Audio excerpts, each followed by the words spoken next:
For this year, I'll be doing 2 movies, pero I can't really say much because everything is still in the pipeline. And of course, Stars on the Floor, I'm still doing Stars on the Floor as well. Hello Kathleen fans! Sobrang na-excite ako dito mga kasambreros, no?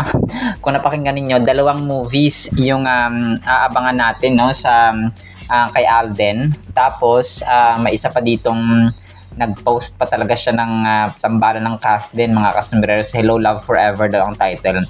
Pero ito muna ha, hihimay-himay natin to kay Sir Alden. So, hindi pa niya pwedeng i-disclose ang anumang information kasi nga for confidentiality mga kasambreros. Baka magulat na lang tayo, may new movie alert na naman ang GMA Pictures at saka ABS-CBN Star Cinema mga kasambreros. Sobrang na-excite ako lalo mga kasambreros, no? Sana kayo din ay ma-excite mga kasambreros kasi kung ito man ay individual project or individual movie mga kasambreros at hindi magtatambal ang Kathleen, okay lang. Pero ito po ay aabangan natin mga kasambreros. And speaking of movie kasi, nag-post dito ang isang, hindi ko alam kung Kathleen admin kasi first time ko itong makita at nabasa mga kasambreros ang post niya. Tapos ang title na parang talagang as in seryoso siya sa post niya na sabi niya parang collaboration ulit ng GMA Pictures at saka ng ABS-CBN Star Cinema mga kasambreros. Sina Ma'am Catherine at saka Sir Alden nga, no? At saka ang title niya naman ay Hello Love Forever. So ang mga Kathleenatics, of course, no, sobrang excited at nakita ko yung mga comment, no, na talagang halos lahat sila ay excited at nag-aabang mga kasambreros ng project na ito, no, ng Kathleen. Pero ako, kagaya ni Sir Alden, wala po akong maibibigay na information so far, as in general lang na information na yun nga, no? Kagaya ni Sir Alden, may aabangan tayong pelikula, pero hindi natin alam at saka sigurado kung silang dalawa ang magtatambal. Pero hoping and praying tayo na sila mga kasambreros. No, this was posted by shout out petitions sa Facebook mga kasambreros sa Blue App na Hello Love Forever ang title, starring Alden Richards and Catherine Bernardo. A tear-jerking finale of Joy and Ethan, eternal love story who fight for their love until the end. So collaboration nga ng GMA Pictures at saka ABS-CBN Production. And then Direk Cathy and Mark Reyes ang magtatambal dito. So pero ako talagang wala akong hindi pa ako makakapag-spill wala pa akong pwedeng ibigay na information apart from sinabi ni Sir Alden mga kasos. Pero tayo bilang mga Kathleenatics ay talagang nag-aabang nag-aabang at excited, no? Hindi ko ma-contain ang aking excitement mga kasambreros nung marinig ko yung sinabi ni Sir Alden. So sinabi rin niya ito nung dun sa may saan nga ba yun? Sa Edis yata niya na interview. Pero ito na na-confirm ulit niya na 2 movies. So siguro nasa na sila, nasa process ng paperworks mga kasambreros, pero wala pang set up talaga, no? Pero abangan po natin yan. So next item natin or update tayo mga kasambreros, ang preview na cover magazine mga kasambreros na parang concierge ito ng Bench din po at saka Louis Vuitton ay parang nag-post ng yung video ni Sir Alden mga kasambreros na kung saan nga ay naka-brown yung kanyang outfit at saka white mga kasambreros at nakasandok. Pero alam ko matagal na ito mga kasambreros, no, ni-repost lang po ng preview magazine mga kasambreros. So dito po ay parang sinabi ni Sir Alden na he is more an actor than a celebrity. So matagal nito, parang July last year pa yata ito, no, if I'm not mistaken, or May last year mga kasambreros. So na-repost lang po ng preview kanina. And then ito, which is alam natin na si Ma'am Catherine ay part din ng preview mga kasambreros, of course. Tapos may pareho din silang damit ni Ma'am Catherine mga kasambreros na kulay brown at checkered. Tapos may bag kunwari. Tapos si Sir James Reid yata part din ng ganito. Meron din siyang outfit na ganito mga kasambreros. And then kanina kakapost lang po ni Sir Alden, no, ng kanyang TM. TM naman yung brand na na endorser mga kasambreros, no. So apart from Vivo, TM din pala siya, no. Kasi sabi niya dito sa kanyang post, sabay post na mga pictures mga kasambreros na nag-cellphone siya. Sabi niya, game na ba for a power-packed day? Sabi niya, with the TM Power Surf 20, meron kang 250 minutes sa all-net calls and texts sa 1 gigabyte all-access data. Perfect pang non-stop gaming o kaya naman binge-watching. Power mode on ka talaga for 1 day with TM Tambayan. So, kaya lipat at load na sa suking tindahan mga ka-TM.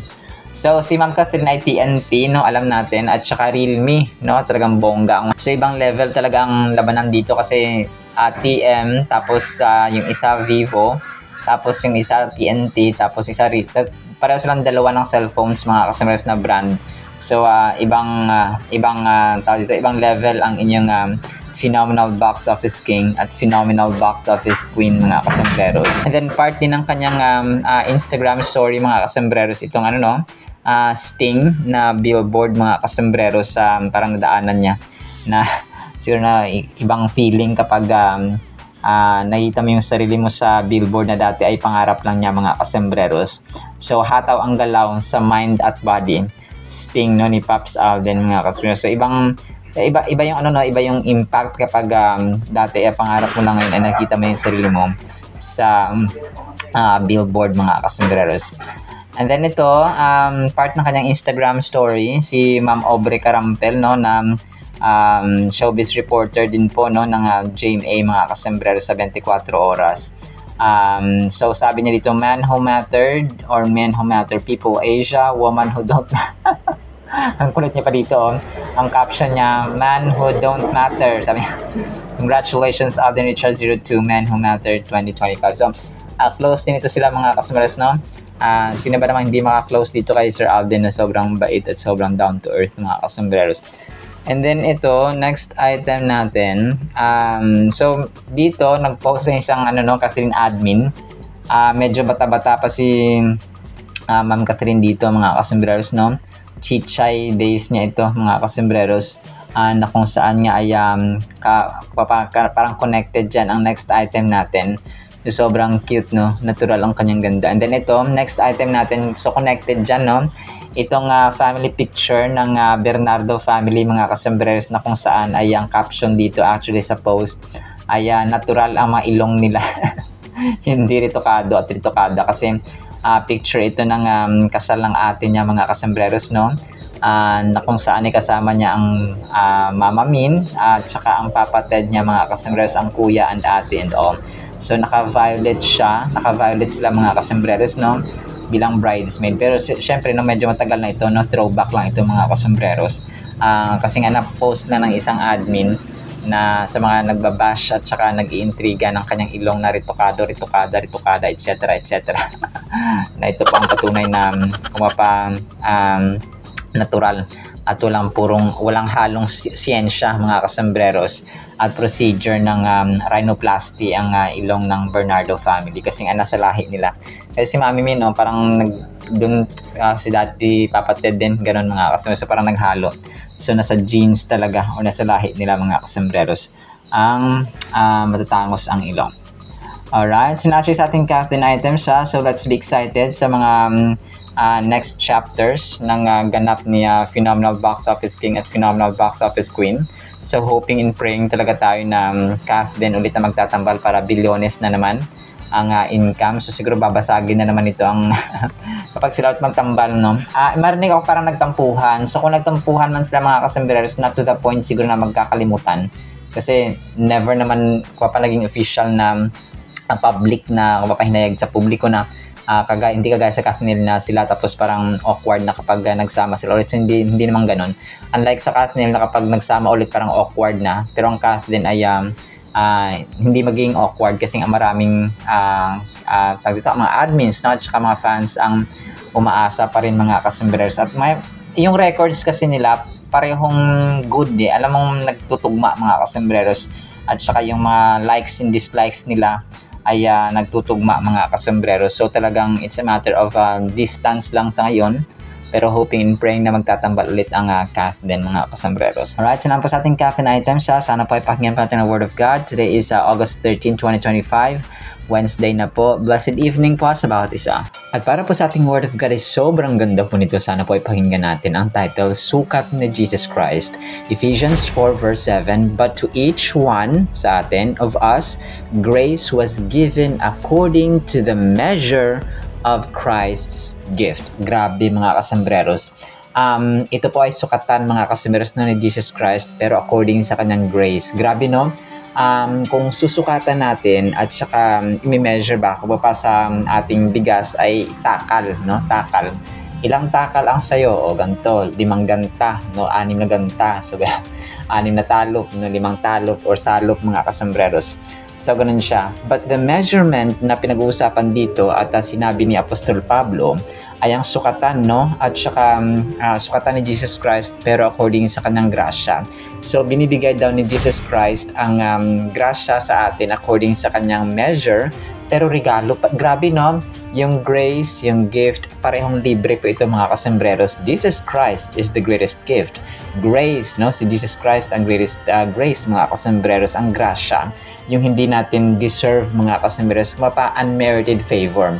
Pabor na hindi natin deserving mga kasambreros, but because of the great love of God mga kasambreros, ay binigay niya sa atin ang kanyang kaisa-isa at saka ang ibig na anak mga kasambreros na si Lord Jesus Christ.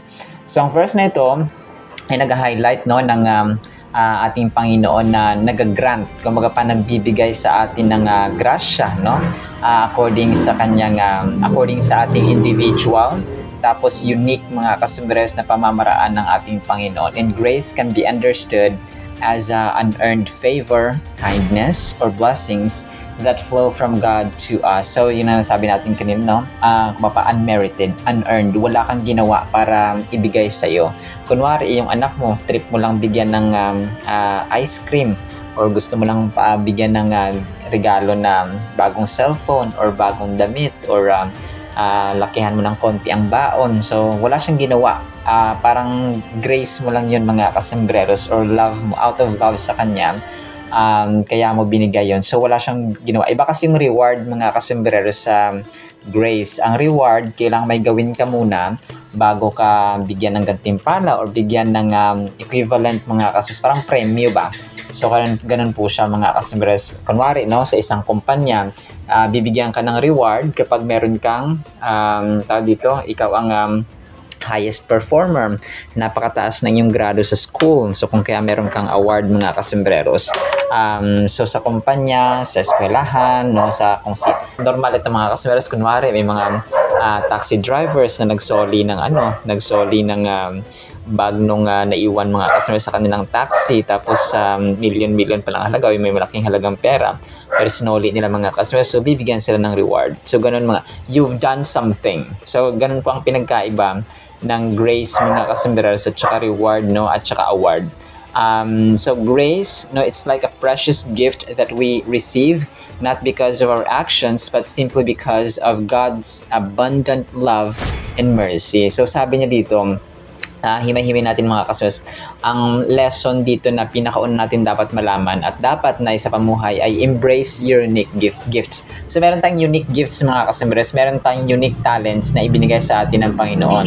Kagaya ng kunwari, ikaw magaling ka sa math, ikaw magaling ka sa pagluluto, ikaw magaling ka sa pagtatanim sa mga halaman, ikaw magaling ka sa pagbibisikleta, ikaw magaling ka at saka talentado ka sa pagkumpuni ng mga makina, o ikaw magaling ka mag-drive ng eroplano, o ikaw magaling kang manahin, o ikaw magaling ka mag-drawing, o ikaw may skill ka sa English communications, o ikaw magaling ka magturo, o ikaw magaling ka So, nakita natin yung individual uniqueness natin mga kasambreros. Regalo po iyon sa ating Panginoon, and binigyan niya sa atin ito according sa kanyang grace at sa kanyang sukatan mga kasambreros. So grabe, no, ang nakakalungkot dito na istorya actually mga kasambreros, ang tao, although may binigay ang Diyos na kanya-kanyang regalo, no, at saka talento, ang nakakalungkot dito na part kung hindi nila ma-discover yung kanilang talent, yung kanilang skill na iyon na regalo ng Panginoon, mga kasembreros. Binigay sa atin through His grace, mga kasembreros, pero hindi natin na-discover. Like may napanood akong isang artista na nasa 30s na siya bago niya na-discover na meron pa lang siyang passion, no? At saka talent sa pagsasayaw. Yung iba naman, pagtuturo. Yung iba naman, parang late na minsan, mga kasos, kasi depende yun sa pag-i-explore natin eh. And Sir Alden is one of the examples na kailangan explore mo lahat ng bagay na meron ka palang mapatalent at saka skill sa pagdidirect, o meron pala sa acting, o meron pala sa dancing, o meron pala sa pagtuturo, o meron ka palang gift sa encouragement. May mga taong kasi motivational speakers, yung magaling sila magsalita, mga kasembreros, na the way they speak talaga ma-motivate ka at saka magkakaroon ka ng may influensyahan kanila, mga kasi, especially kapag mga inspirational at saka biblical, no, at saka Christian na mga teachings, mga kasembreros. So may mga taong ganun kasi hindi lahat na possess yung talent at saka yung skill ng communication. Ikaw naman sa reporting, o ikaw naman sa newscasting, o ikaw naman sa feature writing, o ikaw naman sa dance. So ganun, mga kasus, ito yung mga individual and unique gifts natin, mga kasus, dapat nating embrace sa ating buhay. And we must remember that each of us has been equipped with spiritual gifts and talents. So pag usapang spiritual naman, mga kasmes, marami din, no? It's essential to embrace what we have, using it to serve others and glorify God. We shouldn't criticize ourselves for not measuring up to others, but rather celebrate our individual contributions. So gamitin natin every talent na meron tayo, mga kasmes, ay give sa Panginoon, or regalo mula sa Panginoon. That is why ang Diyos natin na nag-expect din, no, ng return na gagamitin ba ng anak ko to sa pag-glorify sa akin at pagtulong sa iba, or gagamitin niya ito sa kanyang pangsariling ambisyon at saka selfishness lang, mga customers. So may mga taong may mga ganong mga customers na reality at truth na dapat nating isa-isip at isa-puso, na yung talent na meron tayo, hindi lang yan dyan para akuin mo lang at saka sarili mo lang ang iniisip mo dahil sa magaling ka sa ganyan. So pag magaling sa ganito, so pagtulong sa pamilya, no, it's also one way na nakaka-glorify sa Panginoon, mga kasmes, yung pagtulong sa mga nangangailangan and so on. So use your talent to glorify God and to help other people. So as simple as that, mga kasmes. Value community, no? Kailangan pahalagahan natin yung ating surroundings, yung mga tao sa palibot natin na nagiging part ng ating buhay, especially yung ating pamilya. Number 3, cultivate gratitude. So kailangan yung cultivate, mga kasembreros, yung pagiging mapasalamatin, no? Parating natin sinasabi dito, mga kasembreros, na ang Diyos po natin unang-una sa lahat ang nagturo sa atin na dapat po ay maging appreciative tayo. Let's appreciate small things, small blessings, mga kasembreros, no? Kung kaya binibigyan pa tayo ng malalaking blessings because we are entrusted and we are mapagkakatiwalaan at mapagpasalamatin sa mga maliliit na blessings. So parang anak mo lang yan, no? Binigyan mo ng maliit, hindi nakaka-appreciate, hindi ko nga ito bibigyan sa susunod kasi nga hindi marunong mag-appreciate. So parang gano'n na din ang ating Panginoon, mga kasembreros. Recognizing that grace is not something we earn helps cultivate an attitude of gratitude. So nakakapag-develop yun, mga kasembreros, at nakakapagpalago ng attitude ng gratitude, mga kaswes, yung ugaling mapagpasalamatin kapag nire-recognize po natin yung grasya na meron tayo na nagmula sa Panginoon, mga kasmeres. And the last one is kailangan mabuhay tayo na may purpose, living with purpose, kasi ang buhay natin ay sa mundong ito ay may purpose, no? Understanding we are part of a greater plan motivates us to pursue our roles with enthusiasm. So kagaya nung nakwento ko, na may isang tao or may isang random person na nagtanong, no, sa isang motivational speaker. Sabi niya, bakit pa isisilang ang tao kung mamatay lang din? Bakit pa may langit, bakit pa may impyerno kung loving naman ang Diyos? Dapat lahat sa langit lang lahat. Tapos sinagot siya ng motivational speaker na bakit pa natin pinapaandar ang gripo kung papatayin lang din?